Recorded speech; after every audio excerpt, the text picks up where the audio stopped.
기도합니다. 아멘. 오늘은 그가 형통한 자가 되어 라는 제목으로 함께 말씀을 나누도록 하겠습니다. 오늘은 요셉의 삶에 대해서, 특별히 요셉이 보디발 장군의 집에 종으로 팔려갔을 때 일어난 일을 우리가 함께 이제 나누게 되는데요. 성경에서 요셉은 아주 유명한 대표적인 인물 가운데 한 사람이고, 또 청년들, 또 중고등부 수련회 때도 이제 어떤 학생들에게 도전을 주는 그런 사람으로 소개가 되는 인물인데, 이제 요셉의 인생이 도대체 우리에게 주는 교훈이 뭔지 오늘 말씀을 통해서 이제 바르게 우리가 생각해 볼 수 있으면 좋겠습니다. 요셉의 인생을 한마디로 요약하면은요, 형통입니다. 형통. 요셉의 인생은 형통했다는 거거든요. 그러면 요셉의 인생이 형통했다라는 것이 그저 세상의 사람들이 생각하는 형통과 이제 그게 같은 건가라고 생각을 해보면, 사실 요셉은요, 고생을 참 많이 했습니다. 그러니까 우리가 한번 생각을 해보자고요. 요셉은 하필 야곱의 12명의 아들 가운데 11번째 아들로 태어났는데, 태어날 때부터 아버지가 이 11번째로 태어난 이 아들, 4명의 아내가 있는데 그 중에서 제일 사랑했던 라헬이 낳은 첫 번째 아들로 요셉이 태어났기 때문에 태어날 때부터 야곱은 이 요셉을 편애합니다. 다른 형제들보다 편애하거든요. 그럼 어떤 사람은 아버지의 사랑을 받아 좋겠네 라고 할 수도 있겠지만, 어린 아이들에게 있어서 이런 편애는요, 다른 형제들에게 있어서는 구박을 받게 하는, 아버지는 멀리 있고 항상 형들의 주먹은 가까이 있는데 형들에게 미움을 받는다는 건 정말 사는 것이 만만치가 않은 일이거든요. 근데 요셉은 그런 집에 11번째 아들로 편애를 받지만 형들한테는 미움을 받는 그런 형편에서 태어났습니다. 뭐가 그렇게 좋나요, 이게 요셉의 인생이?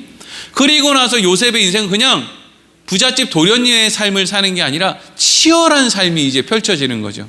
그 집에서 누가 살아남나, 12명의 형제들 가운데 누가 아버지의 인정을 받나, 이런 환경 속에서 요셉은 치열하게 사는 거예요. 그냥 요셉은 하나님과 동행했다, 요셉은 하나님이 형통하게 해주셨다, 이렇게 그냥 막연하게 요셉의 인생 그냥 그렇게 살았겠지 이렇게 생각할 게 아니라, 요셉의 인생은 생각하면 생각할수록 여러 가지 부분에 있어서 고생도 많이 하고 절망도 하고 그리고 요셉의 심지어는 어떤 일이 일어나요? 아버지의 말씀에 순종해서 형들에게 형들을 찾아가서 아버지에게 뭔가를 전하는 그런 임무를 맡아서, 원래는 세겜까지만 가서 보고 오면 되는데 충성을 다해서 도단까지 형들을 찾아갔으나 그곳에서 내 형들에 의해서 죽음의 위기를 겪고, 그리고 나서는 이제 아무도 알 수 없는 이방 땅의 종놈으로 팔려가는 그런 일까지 당하게 되죠. 여러분, 요셉의 인생이 뭐가 그렇게 형통하냐고. 근데 성경은 계속 요셉의 인생을 형통하다고 한단 말이에요. 근데 요셉의 인생이 뭐가 형통하냐고요. 또 오늘 말씀에 보디발 장군 집에서도 최선을 다해서 열심히 일을 해서 가정 총무 자리까지 갔는데, 요셉은 그 보디발 장군관의 신의를 지키기 위해서 그의 아내의 유혹을 거절했단 말이에요. 근데 그 일 때문에 인해서 또 요셉이 어떻게 됩니까?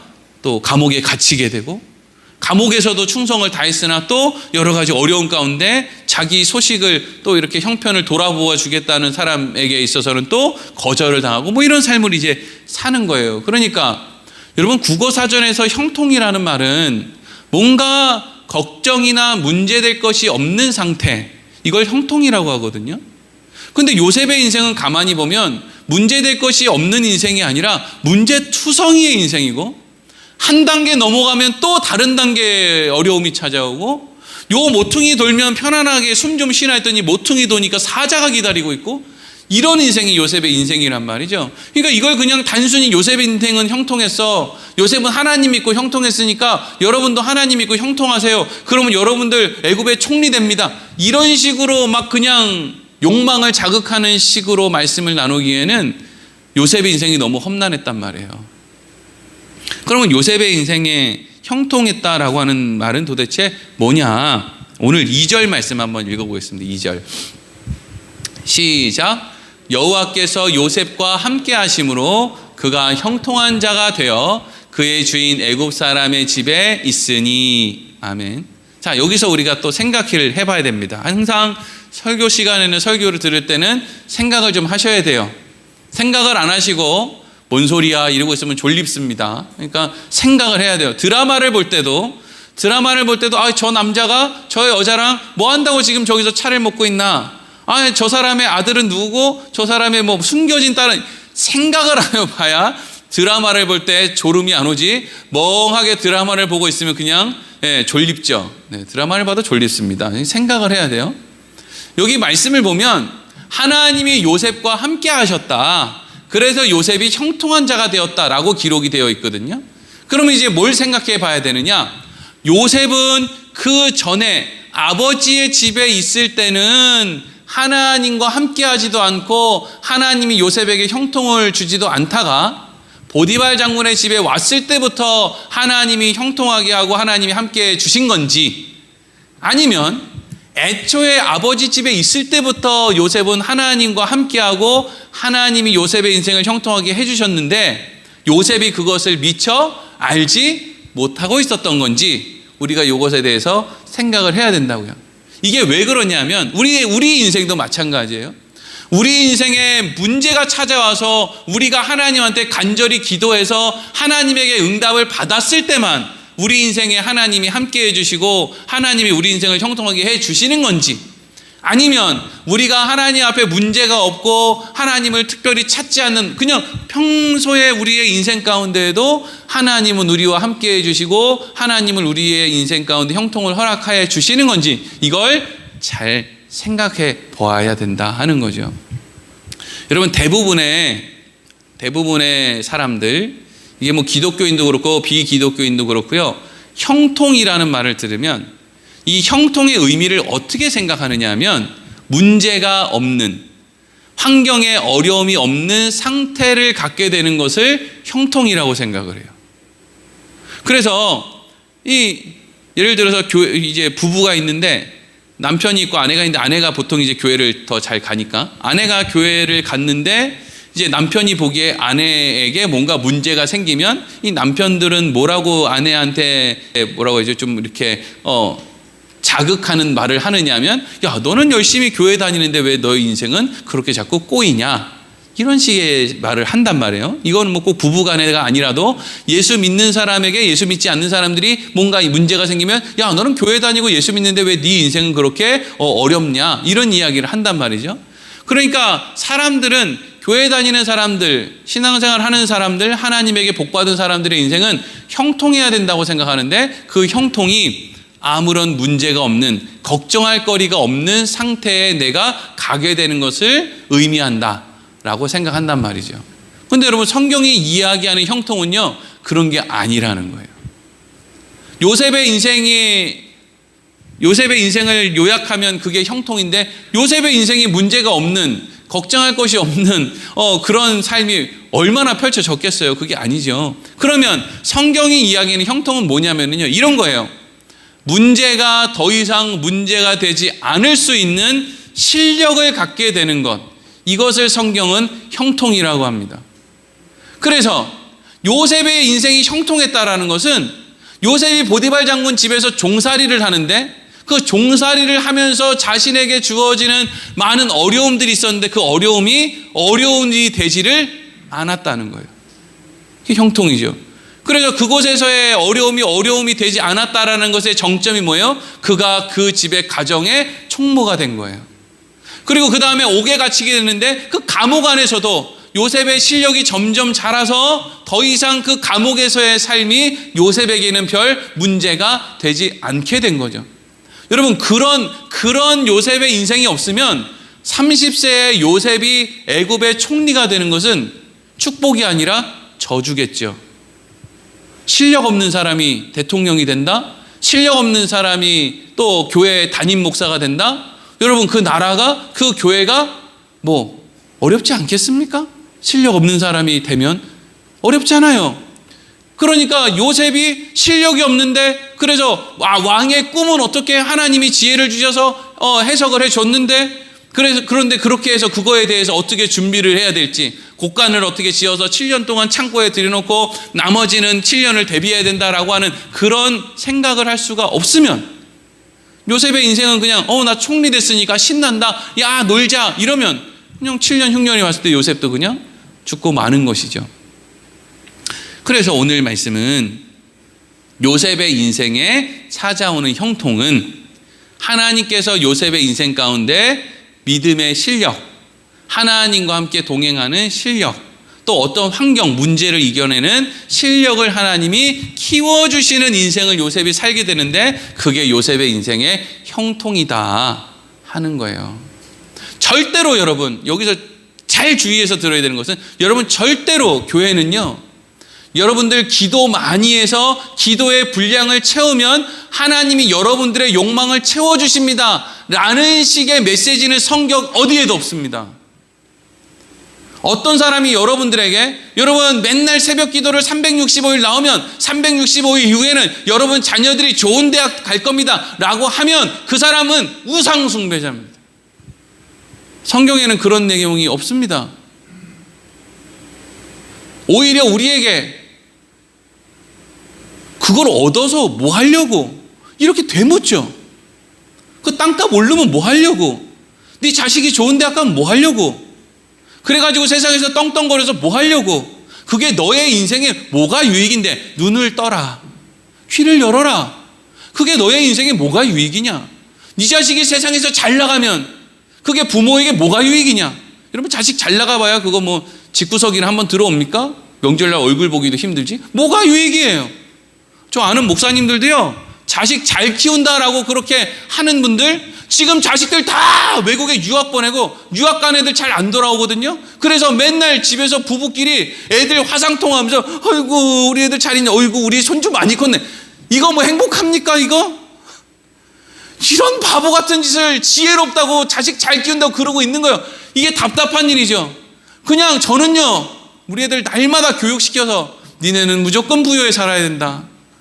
부여에도 좋은 아내감, 좋은 남편감 잘 찾을 수 있다. 그래서 여기서 같이 지지고 볶고 살든 어쨌든지 간에 여기서 우리 행복하게 같이 살자.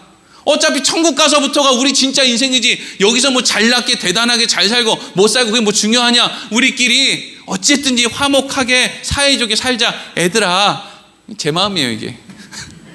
애들이 기어 나가는 건 뭐 막을 수는 없겠지만, 근데 어려서 그걸 그렇게 살아도 된다라는 걸 가르치는 거죠. 전혀 다른 거죠. 성경은 우리에게 당신들 이런 기도의 분량을 채우면, 이런 선행의 분량을 채우면, 이렇게 하나님 앞에 예배의 횟수를 채우면 하나님은 여러분들의 욕망을 들어 채워주십니다.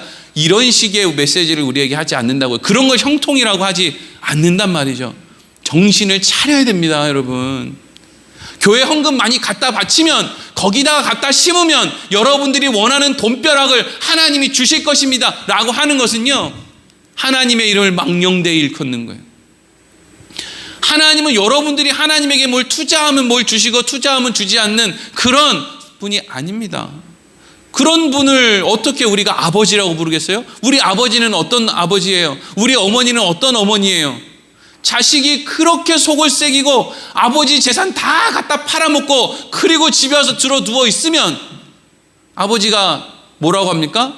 야, 밥이라도 먹고 누워 있어라 이런단 말이에요. 잡아 먹어도 시원찮을 자식을, 야, 그래도 밥이라도 먹고 누워 있어라 이런다니까요. 백수들이 살이 찌는 이유가 뭐예요? 부모님들이 사랑이 많아서 그런 거예요. 백수들이 살찌면 어떡해요? 살이 빠져야 되는데, 근데 살이 찐다니까요. 자, 그래서 이제 그런 시선을 가지고 한번 보자고요. 요셉의 인생이 어떻게 형통해졌는지 1절부터 3절까지 보겠습니다. 시작. 요셉이 이끌려 애굽에 내려가매 바로의 신하 친위대장 애굽 사람 보디발이 그를 그리로 데려간 이스마엘 사람의 손에서 요셉을 산이라.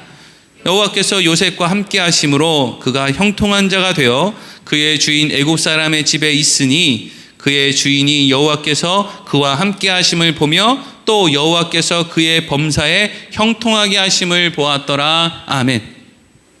요셉이 애굽의 종으로 팔려가게 됐는데 마침 어디서 요셉을 사갔느냐 하면 보디발 장군, 왕의 친위대장, 그 당시 이집트는 지금 미국보다 더 어마어마한 영향력을 가진 나라거든요. 그 나라의 가장 가까이에서 왕을 지키는 그냥 친위 대도 대단한 사람인데 친위 대장의 집에 종으로 요셉이 팔려가게 됩니다. 그러면 물론 하나님이 그곳으로 팔려갈 수 있도록 은혜를 베푸셨겠지만 중요한 것은 보디발 장군의 집에서 종을 구입하는 일을 하는 그 총무, 가정 총무의 눈으로 보았을 때 요셉은 그 집에 어울리는 외모를 가지고 있는 종이었겠죠. 왜냐? 그가 그의 아버지 집에서 그렇게 살았으니까. 그래도 다른 형제들보다는 들에서 일하는 것도 좀 적고 어쨌든 간에 치열하게 살기는 했지만 그건 정서적으로 치열한 것이지 그렇다고 해서 요셉이 형들이랑 같이 돌아다니면서 양치고 이렇게는 안 했으니까 그래도 다른 사람들보다 어떤 외모적으로 뭔가 그래도 좀 고급스러운 집안에 잘 어울렸던 것 같아요. 어쨌든 그래서 그렇게 이제 보디발 장군의 집에 들어갔는데 2절 띄워주세요. 거기서부터 요셉이 보디발 장군 집에서 삶을 살아가는데 어쨌든지 간에 성경은 어떻게 기록하고 있습니까? 그가 하나님과 함께 하심으로 형통한 자가 되었다. 그리고 3절에도 뭐라고 되어 있어요? 그의 주인이 보디발 장군이 보니까 여호와께서 이 요셉이라는 사람이랑 함께 하신다. 그래서 그가 범사에 무슨 일을 하든지 형통하게 하신다라는 것을 보디발 장군이 알게 됐다는 거죠. 이걸 여러분 이것도 이제 되게 그냥 단순하게 생각하면 그냥 요셉이 그냥 하나님이 함께 해주는 이니까 하는 일마다 다 잘 됐겠네 이렇게 단순하게 생각하고 넘어갈 수도 있는데 이건 단순한 일이 아닙니다. 왜 단순한 일이 아니냐면 이 집에는 종이 수백 명은 됐을 거예요. 왜냐하면 이건 왕의 친위대장이니까 어마어마하게 큰 영향력을 가지고 있는 집이고 싸움을 하는 군사 역할을 하는 그런 종들도 많았겠지만 가정의 가사를 돕거나 아니면 집에 어떤 집을 수리하거나 아니면 그 집에 있는 또 양이나 어떤 짐승들을 돌보는 어마어마하게 많은 종들이 있었을 거거든요. 근데 처음 요셉이 종으로 팔려왔을 때는 10대입니다. 10대에 팔려온 어디서부터 끌려왔는지도 모르는 이 요셉이 이 집에서는 주인의 얼굴 한 번 보는 게 거의 이집트 사람들이 왕 얼굴 한 번 보는 것만큼이나 어려웠을 텐데 족보에도 없는 어디서 굴러먹다 오니 별 볼 일 없는 요셉이 어떻게 먼저는 그 집 가정 총무, 이후에 요셉이 가정 총무가 되지만 가정 총무의 눈에 어쨌든 이 요셉이 들었을 것이고 그리고 그 이후에는 또 좀 나은 역할을 하다가 보디발 장군의 이제 눈에 들었을 것이고 그런 과정이 있어야 이후에 보디발 장군이 요셉에게 뭔가를 시켰을 때 야, 하나님이 저 요셉이랑은 함께 하는구나 라는 것을 알게 됐을 거 아니에요. 그냥 요셉이 팔려온 그날부터 뭐가 요셉 몸에서는 광채가 나고 요셉이 말을 하면 막 그냥 무슨 중저음으로 막 울려가지고 막 무슨 영향력 권위 있는 사람의 말 같고 이러지 않았을 거 아니에요. 그렇죠?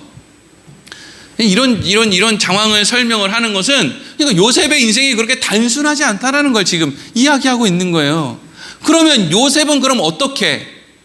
요셉이 그냥 예전에 아내 구하여 가는 밧다나람으로 가는 야곱과 같은 정도의 수준이었으면은요 요셉은 이 집에서 못 버텼습니다. 못 버텼다고요.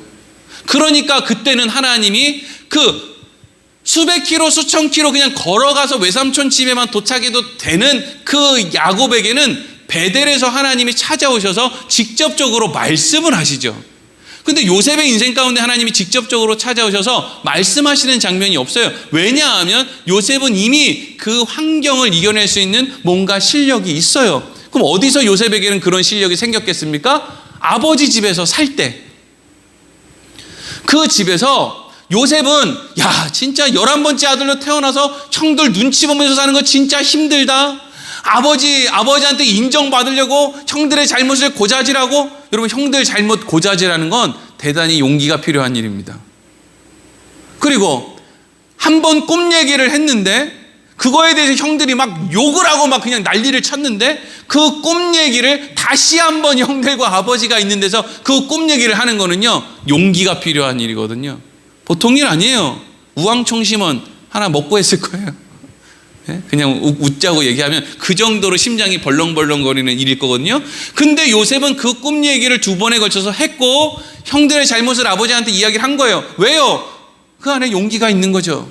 또 그 안에 치열한 삶 가운데 그 안에 그래도 내가 아버지의 사랑을 입어서 이 집안에 내가 가장으로서의 역할을 해야 되겠다라는 어떤 그 욕심, 어떤 그 마음이 요셉 안에 있는 거예요. 그러니까 요셉이 보디발 장군의 집에 갔을 때 그냥 하나님이 함께 해주셔서 형통했다, 무슨 뭐 놀라운 막 기적이 일어나서 요셉이 손을 대는 것마다 막 황금으로 변하고 이런 일이 일어나는 게 아니라 그 전에 요셉의 삶 전체가 이미 하나님과 함께하는 형통의 길을 걷고 있었던 삶이었다는 거죠. 그래서 그것이 갖춰졌을 때 결국에는 형들의 손에 의해서 애굽에 팔려오게 되고 어느 정도 실력이 갖춰져 있었기 때문에 요셉이 그 집 안에서 살아남을 수 있었고 그곳에서 자기 역할을 감당할 수 있게 되었다. 이건 요셉이 잘해서가 아니라 그 전에 요셉이 알지 못하던 때부터 하나님이 요셉과 함께하고 계셨고 요셉의 실력을 자라나게 하고 계셨다라는 걸 의미하는 거거든요. 그리고 4절부터 6절까지 같이 읽어보겠습니다. 시작. 요셉이 그의 주인에게 은혜를 입어 섬김해 그가 요셉을 가정 총무로 삼고 자기의 소유를 다 그의 손에 위탁하니 그가 요셉에게 자기의 집과 그의 모든 소유물을 주관하게 한 때부터 여호와께서 요셉을 위하여 그 애굽 사람의 집에 복을 내리심으로 여호와의 복이 그의 집과 밭에 있는 모든 소유에 미친지라 주인이 그의 소유를 다 요셉의 손에 위탁하고 자기가 먹는 음식 외에는 간섭하지 아니하였더라. 요셉은 용모가 빼어나고 아름다웠더라. 아멘. 4절부터 6절까지 말씀을 보면 이제 요셉이 그 집에서 어떻게 이제 애를 쓰며 살다 보니까 주인의 눈에 들어서 결국에는 요셉이 이 집안의 가정 총무가 됐다라는 말이 4절에 이제 기록되어 있죠. 4절 띄워주세요. 그렇죠? 요셉이 그 주인에게 은혜를 입어서 섬김에 그가 요셉의 가정 총무로 삼았다. 근데 여러분 이게 얼마나 놀라운 일이냐면요. 요셉은 지금 30도 안 됐어요. 30이 요셉이 애굽의 총리가 된 나이니까 아무리 길게 잡아도 30이 안 됐죠. 뭐 20대 초반이나 중반이나 됐겠죠. 이 집에는 종들이 어마어마하게 많죠. 이 종들이 어마어마하게 많다라는 건 이 집에 종들 가운데서도 기득권을 누리고 있었던 종들이 있었다는 걸 의미하는 거예요. 그 기득권을 지키던 사람들은 어디 우리가 무슨 사극 같은 거 봐도 그렇잖아요. 뭐 궁녀들 중에서도 암투가 일어나고 막 거기 안에서도 그냥 막 누가 먼저 무슨 뭐 높은 자리에 올라가네 뭐 이런 걸 가지고 막 이렇게 일어나잖아요. 그런데 요셉은 아무런 뭐 소위 줄이 없죠. 족보도 없는 애죠. 어느 날 그냥 왔는데 이거 뭐 어디서 말도 안 통하고 뭐 이상한 애가 하나 비리비리한 애가 왔는데 그냥 뭐 이렇게 아니 그러다가 얘가 점점 사람들한테 인정을 받고 이러면 말이 좋아서 요셉이 인정을 받는 거지 누군가의 눈에 있어서는 얘는 죽여야 되는 사람이에요. 죽어야 된다고요. 요셉이 죽어야지. 그래야 내가 가정 총무를 할 거 아니에요. 그러니까 지금 요 말씀을 통해서 우리는 뭘 알 수 있냐 하면 하나님은 어떤 환경을 통해서 요셉을 계속 자라나게 해요. 그게 요셉의 인생의 형통이죠. 근데 하나님은 겉으로는 요셉의 인생이 자라나게 되고 그래서 그가 실력을 쌓아가고 그래서 그 실력으로 뭔가를 하는 것 같은데 보이지 않는 어떤 곳에서 하나님은 아직 요셉이 하지 못하는 그 일들을 하나님은 보이지 않는 곳에서 그것을 막아주고 계신다는 거죠. 그러니까 여러분 우리 인생 가운데 우리도요 하나님이 우리 인생 가운데 저만 같아도 뭐 처음부터 목사 안수 받고 목사 잘하는 사람이 어디 있습니까? 실력이 생겨야죠. 물론 그 전까지의 삶을 통해서도 어느 정도 실력이 생기지만 당장 목사가 된다고 해서 나보다 나이가 많고 경험이 많은 사람들 앞에서 목사의 역할 감당하기 어렵죠. 그러니까 하나님은 어떻게 하세요? 저를 자라나게도 하시지만 또 다른 사람의 마음에 그 사람을 저를 긍휼하게 여길 수 있는 마음도 함께 허락해 주시고 상황을 막아도 주시고 그러니까 여러분 우리가 교만해질 수 없는 이유는요. 우리는 내가 하는 몫보다 눈에 보이지 않지만 지금 하나님이 하시는 몫이 지금 훨씬 더 많다는 것을 인정해야 되기 때문에 그래요. 어떻게 우리가 교만해질 수 있겠습니까? 하나님이 하시는 게 눈에 안 보여도 그게 사실은 100이면 99.99999%는 하나님이 하시는 일이고요. 나머지도 사실은 하나님이 하신 거죠. 왜? 우리를 잘하게 하셔서 그걸 감당하게 하시니까. 그게 여러분 하나님이 우리 인생 가운데 하시는 형통이에요. 그래서 요셉이 어떻게 이 가정의 총무가 되냐고요. 사람들은 이걸 너무 그냥 쉽게 생각하는데요. 요셉이 이 가정의 총무가 된다는 건 수많은 죽을 고비와 수많은 암투와 요셉이 100가지를 잘해도 한 가지를 실수하면 그것을 걸어서 요셉을 죽이려고 하면 수많은 다른 종들의 그 CCTV 같은 눈, 그것들을 피해가며 보디발 장군에게 인정을 받아야만 가능한 일이란 말이죠. 이게 엄청난 일이죠. 그런데 요셉이 이런 상황 가운데 이것이 다 하나님이 하시는 일이다라는 것을 그렇게 알 수 있었을까요? 이거는 또 이제 뒤에 말씀을 통해 좀 생각을 해봐야 될 문제이기는 합니다. 어쨌든 이제 마지막으로 7절부터 10절까지. 그런데 이렇게 어려움 속에서 보디발 장군 집에서 가정 총무가 된 요셉의 인생에 뭐가 찾아오느냐? 어려움이 찾아오는 거예요. 7절부터 10절 읽겠습니다. 시작. 그 후에 그의 주인의 아내가 요셉에게 눈짓하다가 동침하기를 청하니 요셉이 거절하며 자기 주인의 아내에게 이르되 내 주인이 집안의 모든 소유를 간섭하지 아니하고 다 내 손에 위탁하였으니 이 집에는 나보다 큰 이가 없으며 주인인 아무것도 내게 금하지 아니하였어도 금한 것은 당신뿐이니 당신은 그의 아내임이라. 그런즉 내가 어찌 이 큰 악을 행하여 하나님께 죄를 지으리이까. 여인이 날마다 요셉에게 청하였으나 요셉이 듣지 아니하여 동침하지 아니할 뿐더러 함께 있지도 아니하니라. 아멘. 요셉은 하나님의 형통 가운데 자라나고 있었고 하나님은 요셉이 잘 자라날 수 있도록 눈에 보이지 않는 부분들을 잘 막아주고 있었고, 근데 그러한 삶 가운데 뭐가 찾아왔다고요? 문제가 찾아왔어요. 요셉이 꼭 뭘 잘못해서 문제가 찾아온 게 아니고요. 여러분, 우리 인생은요, 우리가 꼭 뭘 잘못해서 문제가 찾아오는 게 아니에요. 뭐 헌금을 떠먹어서 문제가 찾아왔다, 무슨 누구랑 싸워서 문제가 찾아왔다, 그게 아니에요. 아무리 잘하고 있다고 해도 문제는 찾아옵니다. 왜요? 문제는 이런 이유 때문에 찾아오거든요. 첫 번째, 문제는 왜 찾아오느냐? 우리가 이제는 더 다른 것, 더 나은 것을 다시 배워야 될 때가 왔기 때문에 문제가 오는 거예요. 우리 인생은 늘 자라나야 되거든요. 그게 형통의 인생이거든요. 근데 우리는 그냥 하나님 이 자리에서 그냥 제자리 걸음이나 하고 그냥 편안하게만 살았으면 좋겠습니다. 그러면 죽어야지요. 살 이유가 없지요. 그렇지 않습니까? 우리가 이 땅을 사는 건 하나님 안에서 형통, 하나님 안에서 자라나는 그 일을 하기 위해서 지금 죽을 때까지 사는 거거든요. 근데 하나님, 저는 더 이상 안 자라나도 되니까 저 요만큼만 자랐으면 좋겠어요. 이제는 편안하게만 해주세요라고 하는 건 하나님 앞에 하나님 저 죽여주세요라고 하는 것과 같은 내용이죠.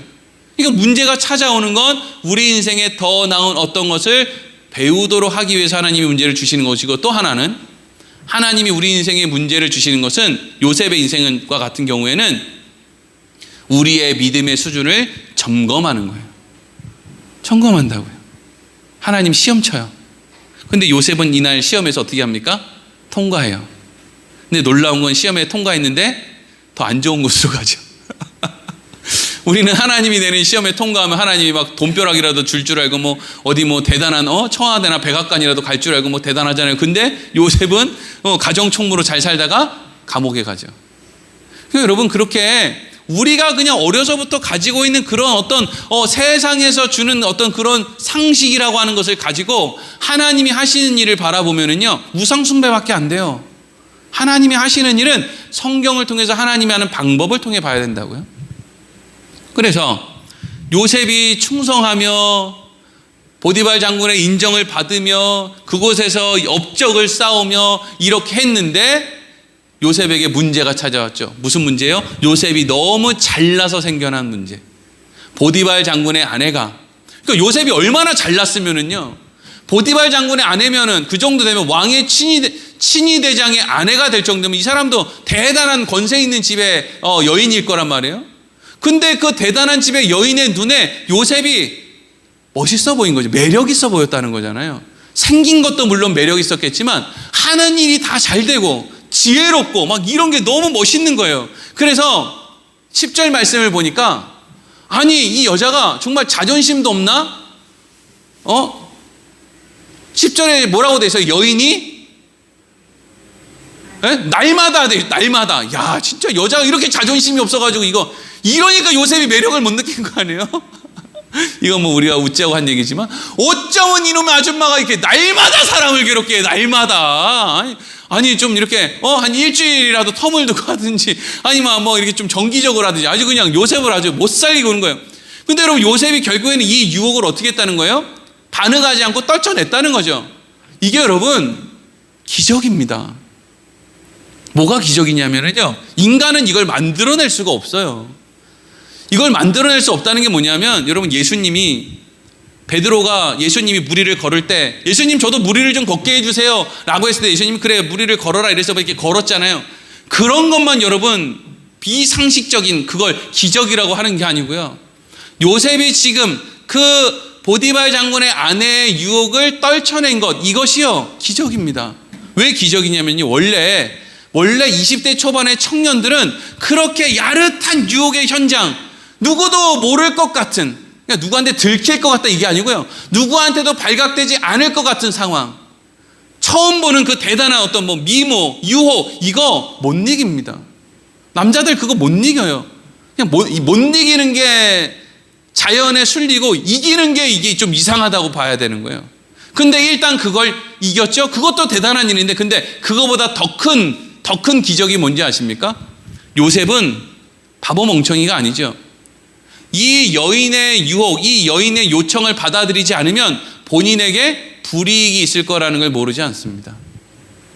이 여인으로 하여금 불이익이 있다는 건 내가 이 집에서 더 이상 가정 총무의 역할을 못할 수도 있다는 것이고, 그리고 내가 이 집에서 가정 총무의 역할을 감당하지 못한다라고 하는 것은 결국에는 모함을 받아서 죽임을 당하거나 쫓겨나거나 험한 꼴을 당하거나 나 말고 나를 시기하고 원망하는 그 종들, 수많은 종들에게 내가 어떻게 어려움을 당할 수 있다는 것을 충분히 추측할 수 있는 상황이거든요. 그러니까 여러분, 사람들이 꼭 누군가가 주는 뇌물을요, 그 돈 몇 푼 안 되는 거 그렇잖아요. 대단한 정치인, 경제인들이 뭐 뇌물 사건 터졌다 그러면 뭐 어떤 사람은 500만 원, 어떤 사람은 1000만 원, 이런 돈을 가지고 걸리는 사람도 있단 말이에요. 그럼 우리는 그걸 보면서 생각하죠. 아이고, 저도 500만 원 때문에 바보같이 저런 일을 하나? 근데 그건 돈 500만 원이 중요한 게 아니에요. 이 사람한테 뇌물 500만 원을 받는다는 건 우리는 한편입니다, 이런 의미거든요. 그러니까 한편으로 묶여 있습니다 라고 하는데 내가 당신의 뇌물을 안 받겠습니다 라고 거절한다는 건 뭘 의미하는 거예요? 난 당신이랑 한편하기 싫습니다, 이런 의미란 말이에요. 그러니까 이 보디발 장군의 아내가 제안하는 이 동침하자고 하는 이 제안을 거절한다는 건 난 당신이랑 한편이 아닙니다 라는 걸 의미하는 거예요. 그러니까 이거는 단순히 남자로서 여인의 유혹을 이겨낸다라는 게 아니고요, 지금 요셉의 입장에서는 목숨이 달린 일일 수도 있고 자기의 자리가 달린 일일 수도 있기 때문에 이게 보통 일이 아니라고요. 근데 요셉이 이 일을 어떻게 했다고요? 이겨냈다는 거예요. 근데 이 일을 이겨낼 때 참 놀라운 것은 요셉이 이런 말을 했다는 거예요. 9절 읽어보겠습니다. 9절 시작. 이 집에는 나보다 큰 이가 없으며 주인이 아무것도 내게 금하지 아니하였어도 금한 것은 당신뿐이니 당신은 그의 아내임이라. 그런즉 내가 어찌 이 큰 악을 행하여 하나님께 죄를 지으리까. 아멘. 요셉이 보디발 장군 아내의 유혹을 거절하면서 누구를 지금 언급하고 있어요? 끝부분에 내가 어찌 큰 악을 행하여 하나님께 죄를 짓겠습니까? 이렇게 돼 있죠. 그럼 사람들이 이런 말씀을 보면 요셉이 대단히 믿음 좋은 사람처럼 보죠. 대단히. 요셉이 그렇게 대단히 믿음 좋은 사람인가는 우리가 좀 생각해 볼 문제예요. 요셉은 자라나다 보니까 결국에는 믿음이 좋은 어떤 자리에 가게 된 거지, 지금 요셉이 20대 초반 나이에 보디발 장군 집에서 살아가는데 하나님이 요셉의 인생에 직접적으로 찾아오셔서 야곱처럼 내가 너와 함께 해줄게 막 이렇게 약속하고 이런 적 없단 말이죠. 왜? 하나님은 요셉은 지금 야곱의 족보가 아니에요. 요셉은 야곱을 돕는 사람이에요. 그냥 야곱의 족보는 유다로 이어진단 말이에요. 그러니까 굳이 하나님이 요셉에게 찾아와서 내가 너의 후손에게 뭘 주겠다라는 그런 이야기 할 필요가 없어요. 그런 족보가 아니란 말이에요, 여기는. 그러니까 요셉은 그냥 여태까지 하나님을 만나본 적도 없고 어려서부터 아버지한테 하나님 얘기는 좀 들었으나, 그래서 요셉이 위기의 순간에 하나님 앞에 기도했을 때 응답이 됐냐고요? 안 됐잖아요. 형들이 요셉 빙구덩이에 집어쳐넣죠. 옷 찢어 발기고 애굽의 종으로 팔아 먹었죠. 요셉의 인생 가운데 뭐 하나님에 대한 좋은 이미지가 뭐 얼마나 있겠습니까? 물론 보디발 장군 집에서 일을 할 때 하나님이 뭐 복을 주셨다, 형통하게 해주셨다라고 이야기를 하지만 요셉이 그게 하나님이 하신 건지 지가 잘나서 그렇게 한 건지 요셉이 그걸 어떻게 알아요? 이런 식으로 설교를 하면 이제 목사님들이 자꾸 저한테 왜 설교를 그렇게 하냐고 이야기하는데 모르겠어요. 뭐 그래도 이단은 아니니까. 저는 좀 생각을 좀 하면서 성경을 좀 봤으면 좋겠어요. 인간의 인생은 그렇게 단순하지 않지 않습니까? 인간의 인생이, 여러분, 요셉은 보디발 장군의 집에 갔는데 하나님을 콱 믿었더니 하나님이 복 주셔서 거기서 가정 총무가 됐습니다. 이게 인간의 인생이 아니잖아요. 하나님 앞에 만날 울면서 기도해도 맨날 힘들고 어렵고 하나님은 침묵하는 것 같고, 그래서 매달려도 뭐가 안 되고, 그때 꼭 뭐 어떤 순간에 나 진짜 먹고 죽어도 죽으려고 숨이 꼴딱꼴딱 오면 그때 하나님이 나보다도 별로 못한 별 볼 일 없는 사람을 통해서 또 숨구멍을 좀 열어주고, 이게 사실 신앙생활 아닙니까? 우리 인생이 그렇게 만만하지 않잖아요. 예? 베드로의 인생, 바울의 인생, 뭐 이런 믿음의 선배들의 인생이 뭘로 끝나요? 사형으로 끝나잖아요. 순교로 끝나잖아요. 이게 그렇게 단순하지 않단 말이죠. 근데 자꾸 이 성경 말씀을 단순하게 그냥 그따 치고 왔다 치고 교회에 충성하고 목사한테 잘하고 교회 헌금 많이 하고 그러면 하나님이 복 주시고 땡땡땡 이제 그거 믿습니까? 이러고 믿고 이러니까 신앙생활이 뭐 남는 게 없단 말이죠. 요셉이 이 유혹을 어떻게 이겨내느냐. 정말 여기에 나오는 이 하나님 내가 어떻게 하나님 앞에 악을 행하여 큰 죄를 짓겠습니까? 라고 하는 이 고백을 요셉이 할 수 있는 상황이었겠느냐 하는 걸 우리가 좀 생각해 봐야 된단 말이죠. 그러면 요셉은 진짜 이때 마음이, 물론 그렇다고 해서 이때 뭐 하나님에 대해서 전혀 모른다, 이걸 뭐 부정하자 이런 게 아니라 이 안에 또 다른 어떤 마음은 없는가, 이런 걸 좀 생각해 보려고 그러는 거죠. 요셉은요, 어렸을 때 아버지랑 친했거든요. 그러니까 요셉은 태어날 때부터 혜택이 하나 있다면 그건 아버지 야곱이랑 친한 거예요. 가까이 지낼 수 있었다는 거예요. 근데 어느 날 아버지가 아주 괴로워하는 것을 경험하게 돼요. 그게 언제냐면 창세기 35장 22절이에요. 같이 한번 읽어보겠습니다. 시작. 이스라엘이 그 땅에 거주할 때 르우벤이 가서 그 아버지의 첩 비라와 동침하매 이스라엘이 이를 들었더라. 야곱의 아들은 12이라. 아멘. 이게 여러분 이 말씀이 되게 독특한 것은요, 야곱을 뭐라고 표현하고 있냐면요, 이스라엘이라고 표현하고 있어요. 그러니까 야곱이 이 이야기를 들었으면은요, 르우벤은 그날 죽었어요. 근데 성경은 뭐라고 이야기합니까? 야곱이 들었다고 되지 않고 하나님이 이름을 바꾸어준, 야곱이라 하지 않고 너를 이스라엘이라고 하겠다라고 하는 이스라엘로 이제 이름을 바꾸어서, 사실 이게 일어날 수 없는 일이죠. 장남이 아버지의, 뭐 자기 어머니는 아니지만 하여튼 아버지의 첩과 동침했다라고 하는 끔찍한 어떤 일을 저질렀는데 그 일을 이스라엘이 들었다는 거예요. 그리고 나서 이 이스라엘은, 야곱은 그 잘못을 르우벤에게 묻지 않습니다. 왜 묻지 않았을까요?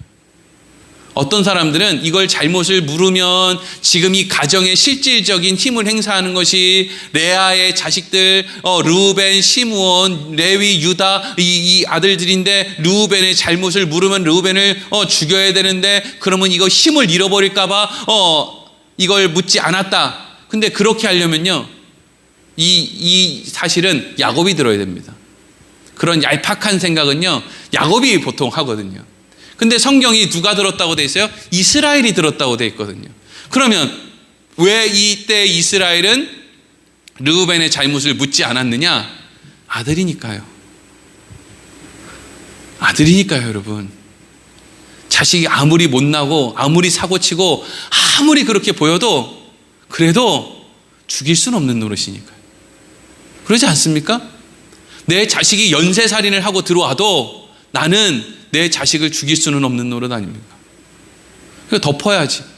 그러니까 여러분 세상의 법정도 다른 사람들이 전부 거짓말하고 죄인을 숨겨주는 거에 대해서는 잘못이라고 하지만 부모가 잘못한 자식을 숨겨주는 거에 대해서는 죄를 묻습니까? 안 묻습니까?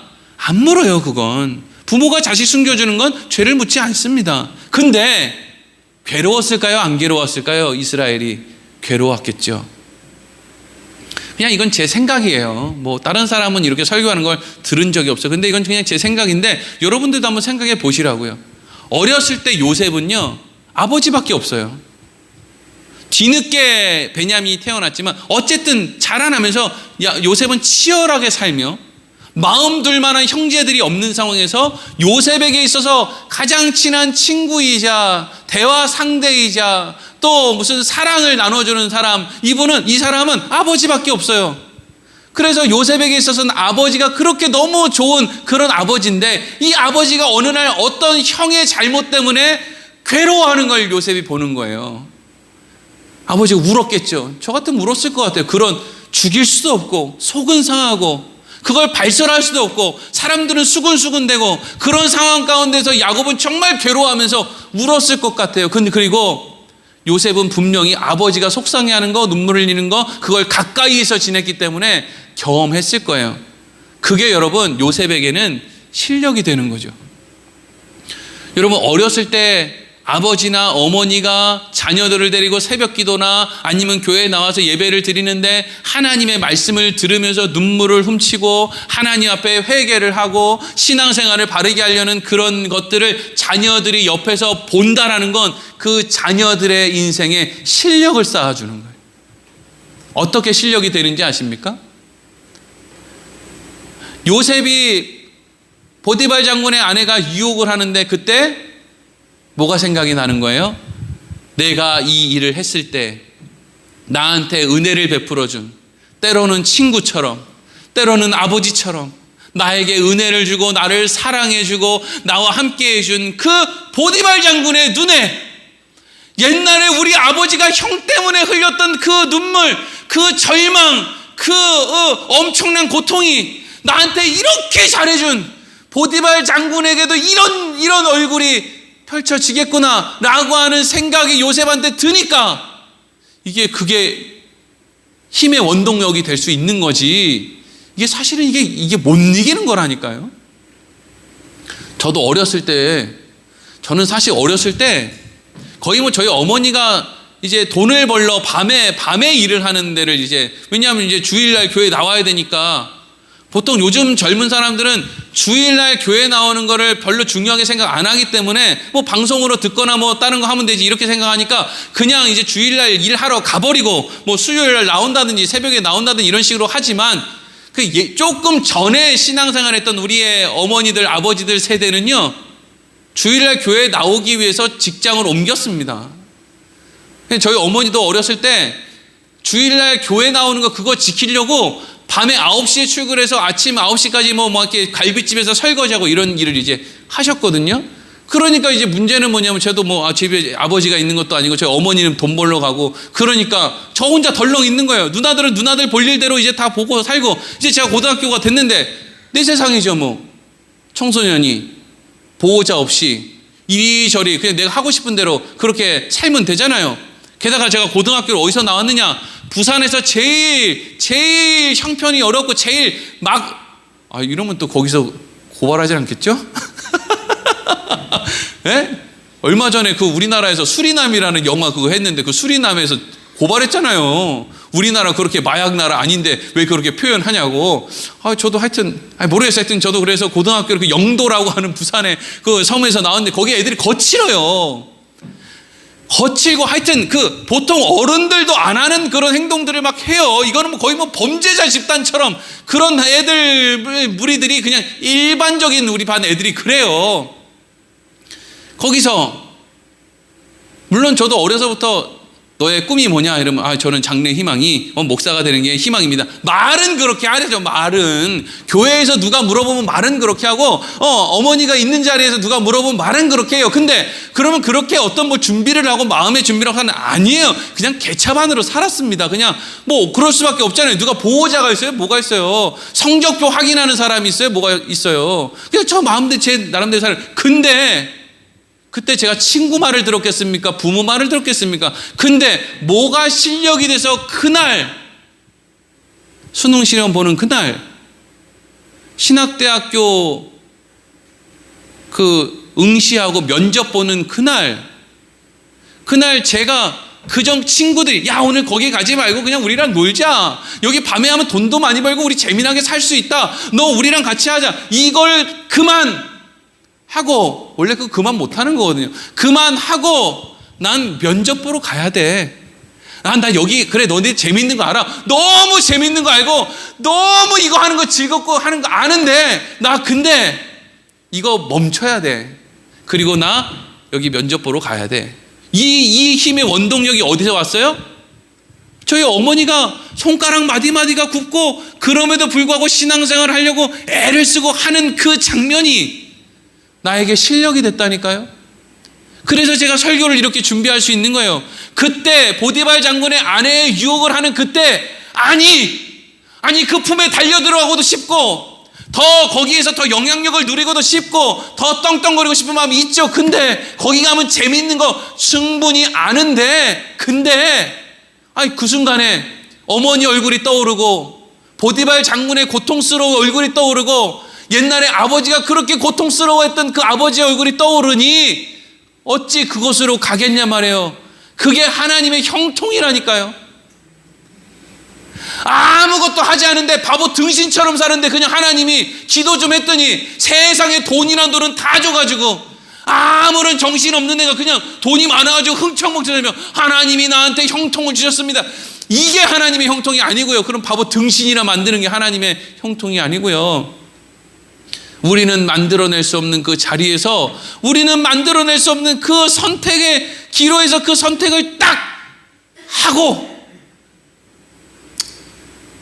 그렇게 해서 죽어야 되면 죽어야 되겠지. 네. 죽어야 되겠지. 그만해야 되겠지. 안 되면 어쩔 수 없겠지. 그래도 여기가 옳지. 이게 하나님이 만들어내는 형통의 길을 걷는 사람들의 인생의 모습이라니까요. 이거 만들어내는 거예요. 하나님이 돈지랄하는 사람들 만들어내는 게 아니라고요. 요셉이 그래서 이 집에서 이 시험을 통과해요. 그래서 이 요셉이 어디로 갑니까? 감옥으로 가요. 그래서 왕에게 잘못을 한 죄수들이 가는 그 감옥으로 가죠. 참 놀라운 것은 보디발 장군이 요셉을 죽이지 않았다는 거예요.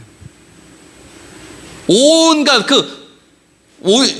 여자가 한을 품으면 온유월에도 서리가 내린다라는 말이 있는데 보디발 장군의 아내가 날마다 그렇게 하는데 얼마나 수치스러웠겠어요. 나중에는. 그러니까 그 수치스러운 상황이 나중에는 온유월 서리가 내리는 한으로 바뀌니까 얼마나 큰 그런 누명을 요셉에게 씌웠겠습니까? 그러면 요셉은 죽어야 되거든요.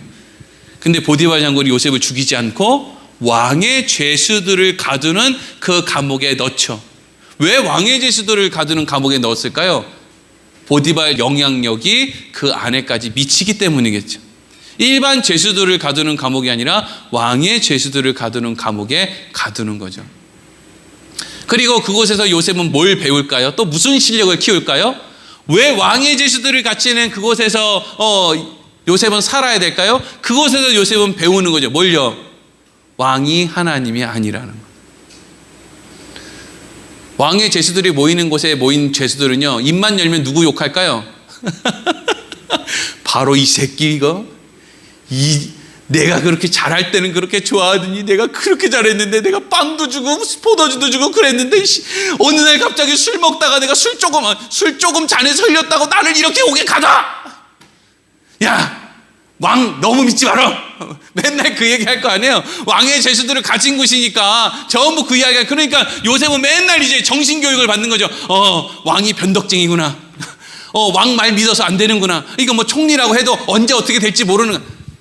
그러니까 요셉은 알지 못하죠. 하지만 그 자리에서 하나님이 요셉을 형통하게 그의 실력을 점점 자라나게 해 주셨더니 요셉이 총리의 자리에 서게 되었을 때 수많은 사람들이 요셉을 경계하고 요셉의 허물을 찾기 위해서 그렇게 애를 썼지만 요셉은 어떤 사람을 의지하지도 않고 심지어 애굽의 왕 바로도 의지하지 않고 하나님을 의지하는 중심을 잘 잡을 수 있는 실력을 가졌고, 그리고 이제 마지막으로 요셉의 인생의 정점으로 요셉의 인생의 형통을 드러내는 게 뭐예요? 자기를 죽이려고 했던 형들을 용서하는 거죠. 그게 요셉의 인생의 형통의 결론이에요. 뭐가요? 용서. 하나님은 우리 그리스도인들의 인생의 결론을요, 용서할 수 있는 정도의 실력을 만들어내는 게 하나님이 우리를 향한 관심이에요. 그러니까 우리가 여러분 하나님께 영광 돌린다? 누군가를 우리가 용서한다? 그게 하나님께 영광이 돼요. 세상에서 무슨 상 받았다, 표창 받았다, 훈장 받았다, 이런 게 하나님께 영광이 아니고요. 하나님, 제가요, 저를 죽이려고 했던 우리 형을요, 용서했습니다. 그럼 하나님이, 야, 너 자랑스럽다. 내가 만들어내고자 하는 걸 네가 결국엔 만들었구나. 네가 나한테 영광을 돌리는구나. 이런다니까요. 그래서 예수님께서도 이 땅에 오셔서 결국에는 뭘 하시는 거예요? 예수님의 정점이 뭐예요? 십자가에서 뭐 하셨어요? 하나님 용서해 주세요. 저들이 하는 죄를 알지 못합니다. 용서해 주세요. 이러잖아요, 예수님이. 그러니까 우리가 그 예수님의 뒤를 따르는 그리스도인들 아닙니까? 그러니까 우리는 뭐 당장 오늘 집에 가서 괜히 마음도 없는데 집안에 사람들 다 모아놓고 괜히 자식들한테 야, 아버지가 잘못했다, 용서해라, 이렇게 하지 마세요. 왜냐하면 내일 또 그럴 거 아니에요. 자녀들이 아주 그냥 화가 나요, 화가. 아버지가 어제 술 먹고 와서 미안하다 얘야 이래놓고 다시는 술 안 먹어 막 이래놓고 다음날 또 먹고, 이런 거 말고요. 그런 용서 말고 우리 인생의 실력을 하나님이 만들어내신다는 거, 그게 신앙생활이에요. 근데 그 인생길 걸어가는 사람들은요, 당신 지금 죽으면 천국 갈 거예요, 지옥 갈 거예요, 이런 거는 생각이 없어요. 이미 하나님의 나라를 보장받았기 때문에, 내가 그 길이 예정되어 있기 때문에 나는 그 길을 걸으면서 하나님이 내 인생 가운데 함께 하신다는 걸 이미 알고 있기 때문에 우리 인생 가운데 찾아오는 모든 일들을 이겨내며 그걸 실력으로 만들며 지금 가는 거거든요. 거기에 당신 천국 못 갈 수도 있어, 당신 하나님 앞에 뭘 잘못하면 못 갈 수도 있어, 암만 사람들이 이야기를 해도요, 그런 거 안 들립니다. 콧방귀도 안 껴요. 그런 사람들은 이단에 빠지지도 않습니다. 무슨 뭐 얼마 전에는 신천지에서 무슨 전도 못하면 돈을 몇백만 원씩 이렇게 내야 된다고 그렇게 했는데, 그런 거 바른 믿음을 가지고 있는 사람은 콧방귀 끼는 거죠. 야, 내가 전도하고 안 하는 것은 하나님 앞에 그냥 내가 즐거워서 하고 안 하는 거지, 그걸 가지고 하나님이 나를 천국과 지옥을 나눈다? 진짜 쟤는 하나님 모르네. 넌 자식을 그렇게 키우냐? 이렇게 하고 넘어갈 일이지 절대로 이단에 빠질 문제가 아닌데, 욕망이 그 안에 꿈틀대기 때문에 결국에는 이단에게도 빠지는 거예요. 여러분, 바른 믿음 안에서 형통의 길, 요셉과 같이 실력을 쌓으며 우리가 살아가기를 소망합니다.